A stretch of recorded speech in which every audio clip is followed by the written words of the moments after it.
ഈ കണ്ണീരിന് ആരാണ് സമാധാനം പറയുക? ആദ്യമായി കിട്ടിയ ശമ്പളം അമ്മയെ കാണിച്ച് അമ്മയ്ക്ക് കൈമാറാനെത്തിയ മകന് മുമ്പിൽ അമ്മയുടെ ചേതനയറ്റ ശരീരമാണ് കണ്ടത്. ആരാണിതിന്റെ ഉത്തരവാദി?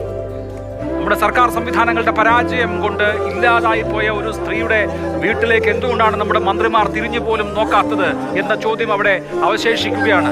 ബിന്ദുവിന്റെ സംസ്കാര ചടങ്ങുകൾ കുറച്ചുകൂടി വൈകും. ഇപ്പോൾ ഒരു നാട് മുഴുവൻ അങ്ങോട്ടേക്ക് ഒഴുകിയെത്തുന്ന കാഴ്ചയാണ് നമ്മൾ കണ്ടുകൊണ്ടിരിക്കുന്നത്. തലയോലപ്പറമ്പിൽ നിന്ന് കോട്ടയം മെഡിക്കൽ കോളേജിൽ 64 വർഷം പഴക്കമുള്ള 12 കൊല്ലം മുമ്പ് പൊളിച്ചു കളയാൻ നിർദ്ദേശം കൊടുത്ത കെട്ടിടം തകർന്നു വീണ് ഒരു ഉയിര് പോയിട്ടും ഞങ്ങൾ ഇതാ വികസനം നടത്തിക്കൊണ്ടിരിക്കുകയാണ് എന്ന് അവകാശപ്പെടുകയാണ് സർക്കാർ. ആര് മറുപടി പറയും ഈ കണ്ണീരിന്?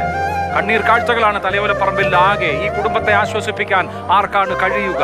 സ്നേഹമോൾ നയനാനുണ്ട് അവിടെ നിന്ന്. സ്നേഹ, ഹൃദയഭേദകമായ രംഗങ്ങളാണ് അവിടെ. ആ കുഞ്ഞുങ്ങളുടെ കരച്ചിൽ, ആ അമ്മയുടെ കരച്ചിൽ എല്ലാവരുടെയും കാതുകളിൽ മുഴങ്ങുന്നുണ്ട്. പ്രതിപക്ഷ നേതൃനിരയാകെ അവിടേക്ക് എത്തുന്നുണ്ട്. നേരത്തെ സണ്ണി ജോസഫിനെയും PC വിഷ്ണുനാഥിനെയും അടക്കം അവിടെ കാണുകയുണ്ടായി.